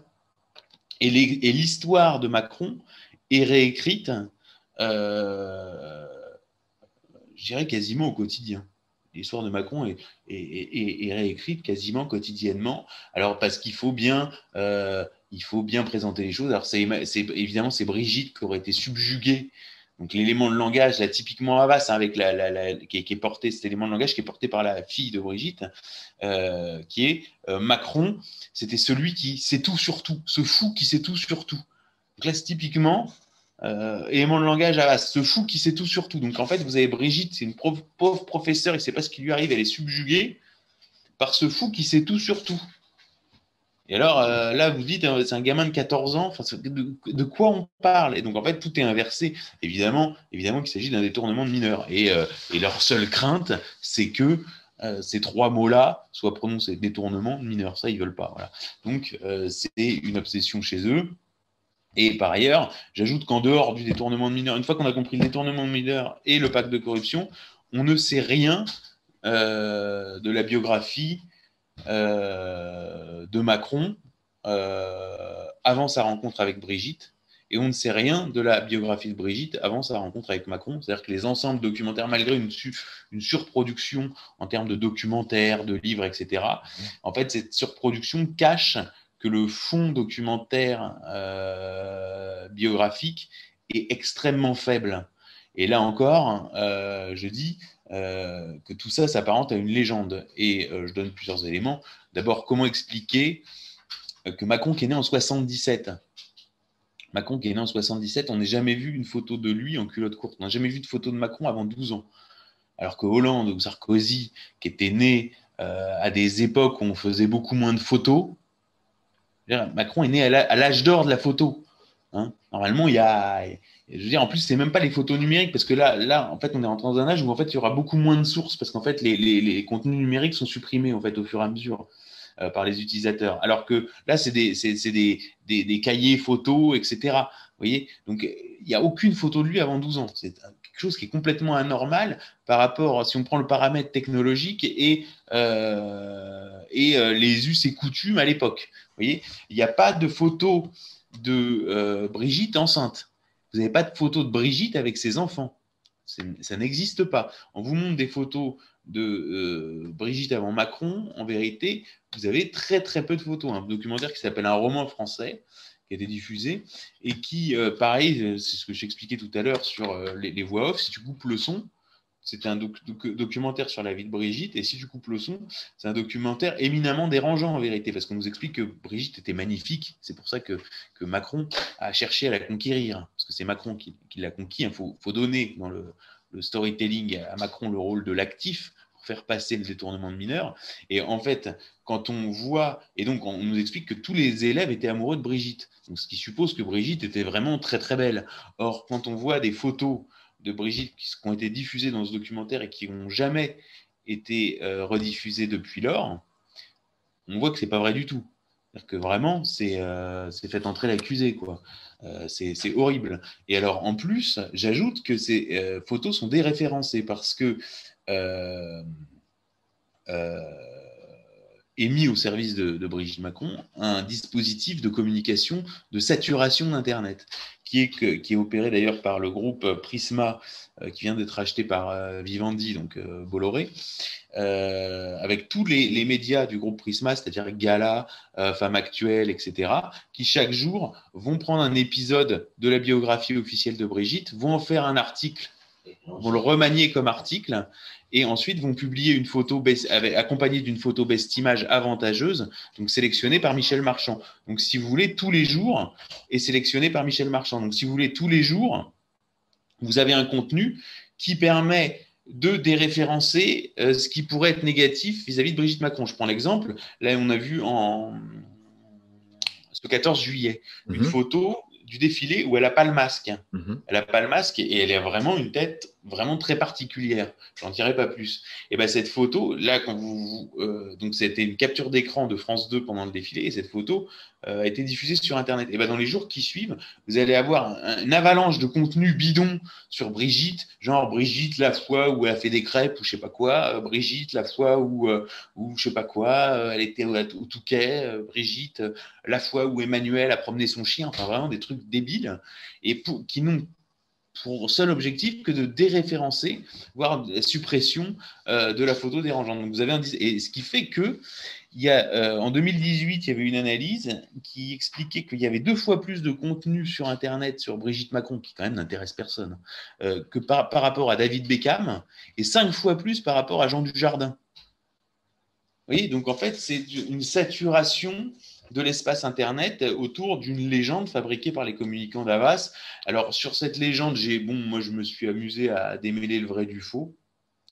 Bon, sur Emmanuel Macron, déjà, on voit que, pour ne prendre que son parcours professionnel et ses études, qui sortent selon les versions 3e ou 5e de sa promo, ce qui lui ouvre les portes de l'inspection générale des finances, donc ce qui lui assure une carrière en or. Or, ce classement de sortie de l'ENA sera jugé frauduleux et annulé par le Conseil d'État. C'est-à-dire que la seule promotion de l'ENA, donc le classement, a été annulé par le Conseil d'État avec des litiges, avec une fronde interne des élèves, etc. Et le classement qui avait porté, donc déjà c'est la seule promo qui a eu qui a vécu ce genre d'événement, et c'est la promo et le classement qui a porté Macron à l'inspection générale des finances. Ensuite, quand Macron rejoint la banque Rothschild, il est exempté de procédure pour son pantouflage, c'est-à-dire ce qu'on appelle le pantouflage. Quand vous passez dans le privé, normalement, il y a une procédure avec arrêté du ministre, parution au journal officiel. C'est vraiment avec un truc de déontologie. Enfin, vraiment, vous avez une vraie procédure. Vous quittez la fonction publique, vous êtes en mise en disponibilité de la fonction publique, ça s'appelle. Cette procédure, Macron en est exempté. Marianne a publié un article sur le sujet qui n'est jamais ressorti depuis, c'est-à-dire que l'information n'a jamais été rappelée après, où on soumettait le cas Macron au type qui était chargé de la déontologie au sein de la fonction publique. Le type disait « mais je n'ai jamais vu ça ». Ensuite, il arrive chez Rothschild. Il est directement promu associé gérant, plus jeune associé gérant de la banque. Les types vous disent tous, il y a un témoignage d'un banquier qui dit « David de Rothschild a dû les violer pour le nommer associé gérant ». Ça veut dire que le type est 5e de l'ENA, il faut violer les gens qui sont à la promo avec lui pour qu'ils acceptent, et puis à la fin, le Conseil d'État annule le classement. Ensuite, il est promu associé gérant, il faut violer parce que les autres disent mais il ne sait même pas faire une addition, c'est qui ce mec, pourquoi il est là, pourquoi est-ce qu'il squeeze la hiérarchie, il passe directement par David de Rothschild et François Henrot. Enfin, il y a un vrai mystère. Ensuite, il revient à l'Élysée comme conseiller de Hollande, dont l'adversaire était la finance. Bon, mais ça, à la limite, voilà. Donc là, il réintègre même pas la fonction publique. Et quand en 2014, il arrive à Bercy et que, tu sais, entre-temps, il y a l'affaire Cahuzac, et donc du coup, les hommes politiques sont obligés de produire à la haute autorité pour la transparence de la vie publique leur déclaration de patrimoine, donc un truc un peu bidon parce qu'ils peuvent s'arranger, mais bon, il prend même pas la peine de cacher qu'il est encore actionnaire de fonds liés à la banque Rothschild. C'est-à-dire que c'est hallucinant, c'est-à-dire que le type et même pas réintégré à la fonction publique, en revenant de la banque Rothschild, il peut mettre dans ses déclarations officielles qu'il est encore lié, il a encore des liens d'intérêt avec la banque Rothschild. Tout son parcours à Bercy s'explique par ses liens d'intérêt avec la banque Rothschild. Je te l'ai expliqué sur l'affaire Alstom. Enfin, si tu veux, je passe sur des choses absolument délirantes. C'est-à-dire que le mec a raconté à tout le monde dans Paris qu'il était normalien. Alors, il n'a pas dit je suis normalien. Il commence ses phrases par pendant mes cours à Normal Sup. Tu vois. Et donc, à la fin, dans tous les journaux, au début, tu trouves normalien, machin. Donc, après, il était philosophe. Alors, après, il était philosophe. Il avait une thèse de philosophie sur l'intérêt général qu'il avait fait avec Étienne Balibar, qui est un post-marxiste. C'est-à-dire que là, tu te dis, le type est pervers. Tu vois, encore, il aurait fait je sais pas quoi, une thèse sur les finances, une thèse financière sur le spread, ou je sais pas, ou même le libéralisme, tu vois, une thèse sur le libéralisme. Non, non. Lui, il a fait une thèse avec Étienne Balibar, donc un disciple d'Althusser, tu vois, sur l'intérêt général. Donc, évidemment, c'était bidon. Le type a dit, mais j'ai jamais rencontré ce Macron. Tu vois, donc déjà, il y avait le doctorat de philo qui était faux, Normal Sup c'était faux, mais en 2015, jusqu'en 2015, sous la plume de Bruno Jeudi, qui était directeur de Paris Match, et jusqu'en 2017 sur le site de Paris Match, Macron est présenté comme agrégé de philosophie. Je signale que pour moins que ça, le rabbin Bernheim, il s'est fait virer. Donc, si tu veux, tu es sur un CV intégralement bidon. C'est un CV intégralement bidon. On ne sait rien sur Macron avant Brigitte, on ne sait rien sur Brigitte avant Macron. Je dis aux communicants, montrez-nous des photos de Brigitte enceinte, montrez-nous des photos de Brigitte avec ses enfants, montrez-nous des photos de Macron en culotte courte, et on n'aura rien à redire. Mais on est dans quelque chose qui est complètement Opaque. une fabrication de légende. On est sur une fabrication de légende. Macron, quelqu'un qui évolue sous légende et qui est en fait un acteur. Là, bon, même François Hollande en convient. Je veux dire, et ce qui est intéressant, c'est que c'est le couple qui compte, c'est Macron-Brigitte.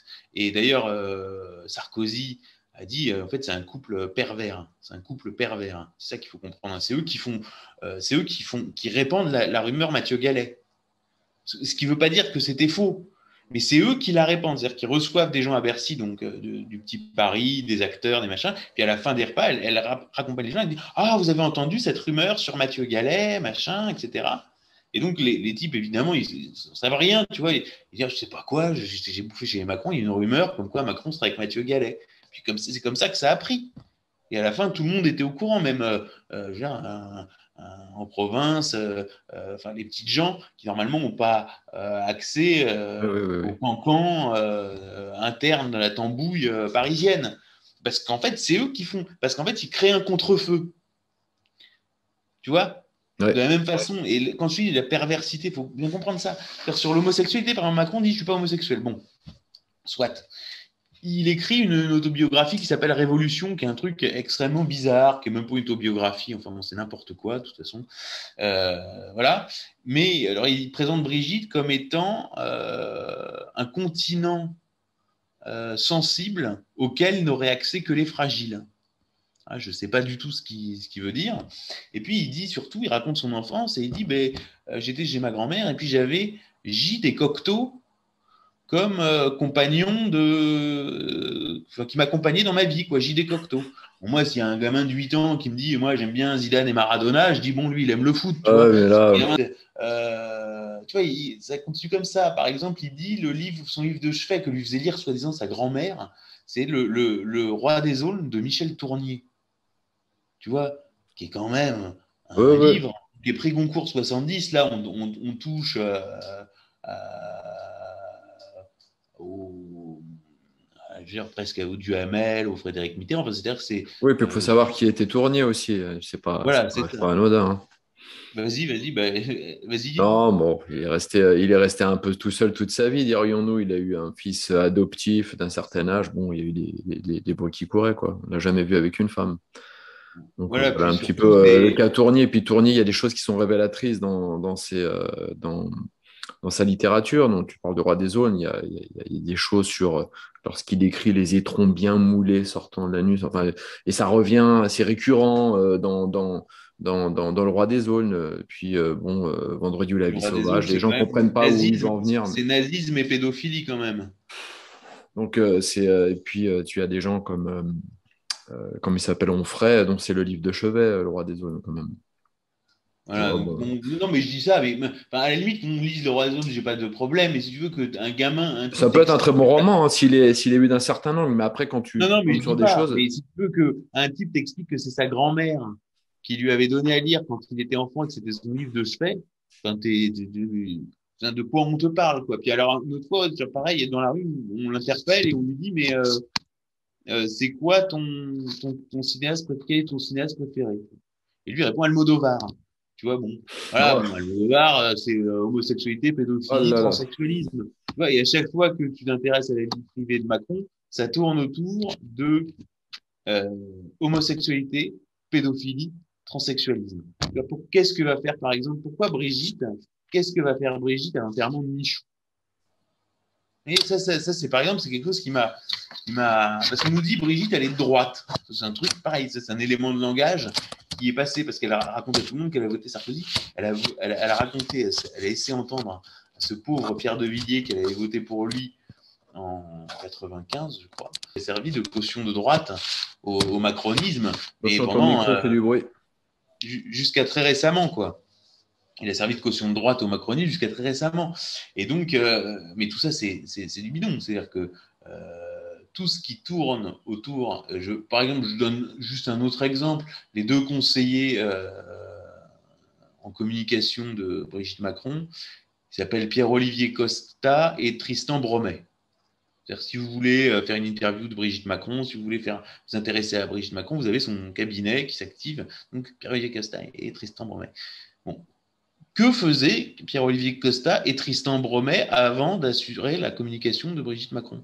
Ils ont assuré pendant X années la communication, ils faisaient exactement les mêmes fonctions auprès de Bertrand Delanoë. Vous voyez, c'est-à-dire que vous êtes toujours sur ces entourages-là, vous êtes toujours sur ces problématiques-là qui tournent autour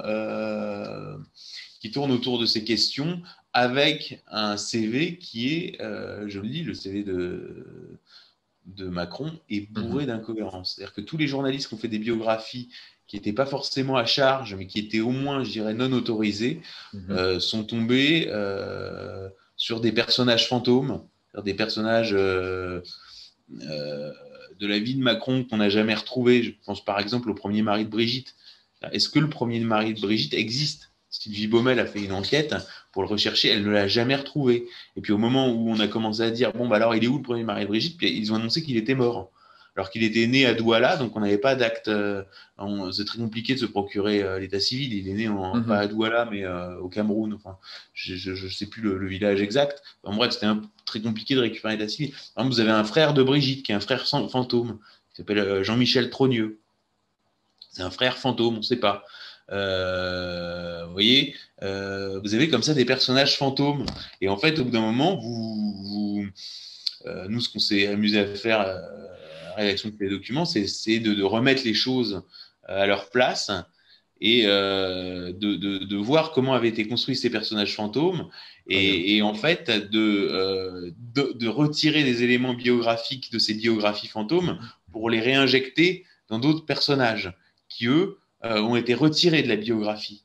Vous voyez, et donc là, vous avez un jeu à la Mulholland Drive. C'est-à-dire qu'en fait, vous avez une histoire qui vous est racontée, qui est fausse, et puis vous avez la réalité. Et en fait, pour construire une légende, vous ne pouvez pas partir que sur du faux. Donc vous partez sur des éléments de vrai que vous retirez, donc vous retirez la substance, si vous voulez, et puis que vous réinjectez dans des contenus, dans des contenants pour faire un contenu faux. Vous voyez, et c'est comme ça qu'a été construit la légende du couple Macron, qui est quelque chose qu'on voit arriver en France et qui sont des techniques je parlais des hommes d'influence avec Hoffman, De Niro. Dustin Hoffman et Robert De Niro, et qui sont en fait qu'on voit arriver en France aujourd'hui à un niveau vraiment jamais atteint, mais qui avait été atteint aux États-Unis il y a 20-25 ans. Et donc en fait, et c'est pour ça que c'est très déstabilisant. C'est très déstabilisant que le personnage de Macron est très déstabilisant. C'est-à-dire que le public ne perçoit pas forcément tous les éléments que je viens de présenter, mais perçoit qu'il y a un truc qui ne va pas. Un truc qui va pas. Enfin, Très bien. Tu le ressens aussi, non? Oui, plus que jamais. Je vois un peu comme un robot, moi. C'est-à-dire, c'est que. Pourquoi je te dis ça? J'ai vu une fois une affiche sérigraphiée dans les rues de Paris. C'était dit Macron est un robot et tu vois donc son image et puis porte ouverte, tu sais, comme l'un des films qu'il y avait avec Yul Brynner, je ne sais pas si tu te rappelles, dans les années 70, où en fait ça représentait, c'était des robots, des humanoïdes. Et on le voit justement, on voit donc cette sérigraphie noire et blanche de Macron comme étant un robot avec des circuits imprimés partout. Et cette image, je la trouve forte dans le sens où je vois le personnage déshumanisé au possible, qui agit. Tu te demandes où il puise l'énergie aussi. Parce que tu te dis comment il peut puiser toute cette énergie pour poursuivre. Tu imagines quand même, moi je ne me vois pas à la tête de l'État demain, malgré tout ce qu'on peut me donner comme argent. et puis poursuivre cet agenda, y croire, enfin, c'est quand même dingue. Tu vois ce que je veux dire? Il y a Ouais, quelque bien chose sûr. qui dépasse Qui dépasse l'entendement. entendement. Et C'est pour ça que je dis Emmanuel Macron est un robot dans le sens où il y a quelque chose, enfin, c'est déshumanisé au possible dans l'action, comment on appelle ça, dans le discours, dans tout ce qu'il est, dans tout ce qu'il représente. Et tu te demandes comment ce type arrive à poursuivre parce qu'il reçoit une pression énorme. Alors, où est le tampon de cette pression? Comment il arrive à tenir lui aussi? Parce qu'après tout, ouais. un robot, il est Et, un et, homme. et au début, en bossant sur Macron, j'ai pensé que c'était une importation d'une pâle copie de ce qui avait été fait aux États-Unis avec Barack Obama. Et en fait, j'ai compris en bossant dessus que Barack Obama était la version bêta euh, d'Emmanuel Macron. Et on est sur quelque chose la presse dans les pays musulmans a décrit Macron comme le diable, que ce soit en Iran ou en Turquie. Bon, je pense que beaucoup de catholiques euh, ressentent une essence satanique euh, chez ce personnage. Euh, Tout le monde voit qu'il y a quelque chose qui cloche. Mhm. Et, euh, et voilà, donc nous, pour notre travail à Pays Document, précisément, ça a été de fournir donc ces éléments de compréhension qui sont euh, le réseau, donc le méga groupe, l'affaire Epstein, affaire à suivre parce que je le dis, c'est un vrai caillou dans la chaussure du nouvel ordre mondial, donc le projet, Mhm. qui est le Grand Reset, hein, qui a été écrit par Klaus Schwab dans un livre qui s'appelle Le Grand Reset. Je veux dire, il n'y a rien à retirer. On ne comprend rien au pass sanitaire. Par exemple, le pass sanitaire, c'est très simple. Il est annoncé que 85% des restaurants, dans l'état actuel des choses, doivent disparaître. C'est-à-dire qu'en fait, un restaurant a vocation à devenir une filiale de McDonald's, quoi. Voilà. Et il n'y a plus de petits bistrots de quartier, de petites brasseries, etc. Vous avez vocation à disparaître. Et moi, je le dis depuis que j'ai pris connaissance de ce livre. Et au début, on dit, mais non, regarde, l'État donne des aides. Et en fait, ça sert à quoi le Green Pass? Le Green Pass, ça sert à supprimer les aides, en fait. Parce que les gens ne vont pas aller au resto se faire contrôler par des flics pendant qu'on mange une omelette. Enfin, ça n'a pas de sens. Et les restaurateurs n'auront plus droit, donc ils vont mettre la clé sous la porte tout naturellement. Puis en plus, au bout d'un moment, on va leur demander de rembourser les aides. Donc on va leur demander de rembourser les aides au moment où ils rentreront plus un client à cause du pass sanitaire. Enfin, vous voyez. Donc le projet Le Grand Reset, donc ça, je pense, j'ai pris cet exemple de restaurateur qui parle à tout le monde, et c'est évidemment un projet plus vaste à articuler autour des too big to fail, du big tech, du big pharma et des biotech, avec une vision du monde qui, pareil, sans exagérer, considérer qu'elle est d'essence satanique, et puis l'homme, qui est donc Emmanuel Macron, et qui a été présenté dans les journaux du réseau Epstein, donc The Economist, hein, qui est l'organe élitiste détenu par les Rothschild, contrôlé par les Rothschild, comme le sauveur de l'Europe et comme étant en train de marcher sur l'eau. Un prix Charlemagne a déjà été remis à Macron. Et moi, Ouais. mon intuition, c'est que Macron est programmé de toute façon pour être réélu en 2022. Euh, je vois pas comment il peut en être autrement. Et ensuite, programmé pour être éventuellement président des États-Unis d'Europe je ne sais pas, grand dirigeant enfin, je ne sais pas de quel, exactement ce qui lui a été promis, mais ce qui est sûr, c'est, tu disais, sur ce qui le meut, quoi, sur ce qui l'anime, et évidemment, donc ce qui lui a été promis, puisqu'on voit bien que c'est pas quelqu'un qui est actif et qui est maître de son agenda. On voit bien que c'est quelqu'un qui suit euh, les étapes, hein, d'un plan. Tout le monde peut le constater sans être conspirationniste. Mhm. C'est même effrayant. On préférerait que ce soit pas le cas, évidemment. Là, ça s'en est effrayant. Euh, donc voilà, l'homme Macron, l'événement, le projet Covid-19, le Grand Reset et le réseau Epstein. Donc tout tout ça à suivre sur fond de montée en puissance de la Chine. Et donc, on va vivre une année, je pense, 2021-2022 assez riche en rebondissements. Je pense qu'on n'est pas à l'abri de bonnes surprises. Il faut voir ce qui se passe du côté des États-Unis. Comment va survivre l'administration Biden aux événements en Afghanistan? Est-ce qu'il y a eu sabotage de l'armée américaine sur cette opération? Bon, je pense que on vit en fait une sorte de troisième guerre mondiale qui ne dit pas son nom, qui est une drôle de guerre, qui est une guerre civile infra-étatique qui se déroule dans tous les États. On voit les purges qui ont été opérées en Chine. On va voir comment Poutine va réagir face à son état profond, sachant qu'il avait opéré une forme de statu quo avec la fameuse signature, tu sais, avec tous les oligarques, cette fameuse scène qui avait été télévisée. Et donc, on va voir aux États-Unis, en Russie, en Chine. Malheureusement, nous, la France, bah, on a ce peuple qui est magnifique, qui est en mouvement, qui se mobilise et qui impressionne à travers le monde. Mais au niveau de nos élites, on a très peu de soutien. Donc la France ne peut compter que sur son peuple. Et c'est toutes ces choses-là qu'il faut observer et bien comprendre pour agir, bien comprendre ce que l'on vit, ce à quoi nous sommes confrontés pour pouvoir agir le plus efficacement et le mieux possible. Merci Xavier. À toi. Eh bien oui, ben, on espère, on compte sur ce peuple, ou au moins une partie de ce peuple, puisque bon, c'est très bien que tout le monde ne suivra pas. Malheureusement, ça s'est toujours vu. C'est pas demain que ça changera. Ça sert à rien de répéter les moutons, les moutons, les moutons. De toute façon, l'histoire en a déjà témoigné. Cela s'est toujours déroulé ainsi, et ça ne changera jamais d'ailleurs. Donc, merci à toi, Xavier. Merci à Faits et Documents d'être passé sur la chaîne avec ces informations qui sont plus que croustillantes et importantes. Et puis, nous aurons l'occasion, je l'espère, de refaire un autre numéro sur les prochains numéros de Faits et Documents. À très Merci bientôt, à Xavier. toi. À très vite. Au revoir. Au revoir.